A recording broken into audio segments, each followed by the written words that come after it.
मुल्क में सियासी बेयकीनी है, दूसरी तरफ मुआशी बेयकीनी भी अपनी जगह पर है। IMF का प्रोग्राम बहाल होगा या नहीं होगा, रुपया कहां जाके रुकेगा। डॉलर के मुकाबले में पहले ही 182 की तारीख की बुलंद तरीन सतह पर पहुंच चुका है। स्टॉक मार्केट में गैर यकीनी की सूरत हाल है। इस वक्त डिस्काउंट रेट 0.10% है, मगर इस वक्त अगर ट्रेजरी बिल्स में देखें तो शरह सूद 12% पर जाकर पहुंच गई है। कायबोर इस लेवल पर आ गया है। क्या होने जा रहा है? माहिर मईशत मोहम्मद सुहेल साहब हमारे साथ मौजूद है। मोहम्मद सुहेल साहब, बहुत शुक्रिया। मोहम्मद सुहेल साहब, 7 महीने का हमने देखा कि $11.5 अरब का था करंट अकाउंट डेफिसिट, बट फरवरी के नंबर अच्छे आए। $500 मिलियन का करंट अकाउंट डेफिसिट, उसके बावजूद रुपया मुसलसल गिर रहा है। स्टॉक मार्केट में भी गैर यकीनी है। शरह सूद हम देख रहे हैं कि जो ट्रेजरी बिल्स है वो 12% को तजावुज कर गई है। क्या वजह है? मेरे ख्याल में दोनों रीज़न है। पॉलिटिकल अनसर्टेनिटी और जो इंस्टेबिलिटी है वो तो एक रीज़न ज़रूर है, मगर मेरे ख्याल में उससे बढ़ के रीज़न जो है वो इकॉनमी की साइड पर है, जहाँ पे मेरे ख्याल में 1 महीने के करंट अकाउंट से कोई बहुत ज़्यादा फ़र्क नहीं पड़ता, क्योंकि अभी भी लोगों का एस्टिमेट यही है कि ये 16 से 18 बिलियन डॉलर होगा। और दूसरी जानिब जो रिजर्व्स हैं, फॉरेन एक्सचेंज रिजर्व्स, वो बहुत तेज़ी से गिर रहे हैं। कोई 20 बिलियन डॉलर से अब कोई 15 बिलियन डॉलर हो गए हैं। तो आई थिंक मईशत पे जो असरात हो रहे हैं इंटरनेशनल कमोडिटी प्राइस के, वो भी एक रीज़न है। और दूसरा इकॉनमी पे ये अनसर्टेनिटी है कि क्या IMF जो है अपना रिव्यू कंप्लीट कर पाएगा, क्या ये पाकिस्तान प्रोग्राम कंप्लीट कर पाएगा कि नहीं, और क्या IMF अगली किस वक्त पे देगा नहीं।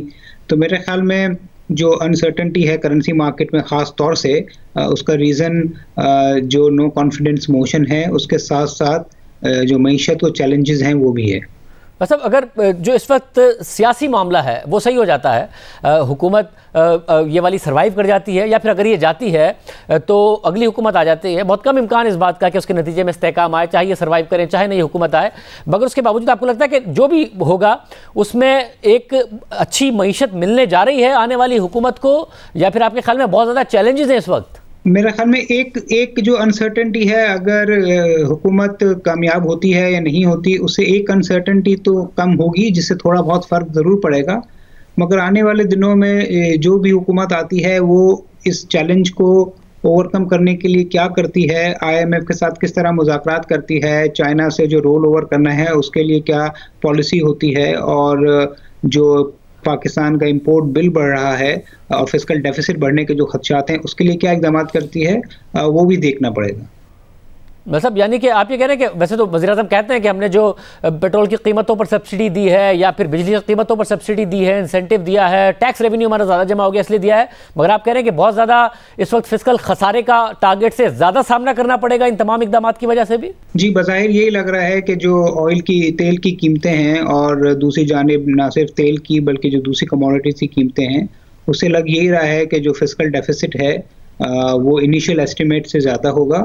और जो IMF से मुज़ाकरात हैं वो भी शायद इसी वजह से ताख़ीर का शिकार हैं कि वो फ़ैसला नहीं कर पा रहे कि क्या पाकिस्तान इस फिस्कल डेफिसिट को सस्टेन कर पाएगा कि नहीं। तो मेरे ख़्याल में सबसे बड़ा चैलेंज तो करंट अकाउंट का है और गिरते हुए फॉरेन एक्सचेंज रिज़र्व का है, मगर साथ साथ जो हुकूमत का फिस्कल डेफिसिट है वो भी एक कॉज ऑफ कंसर्न ज़रूर होगा।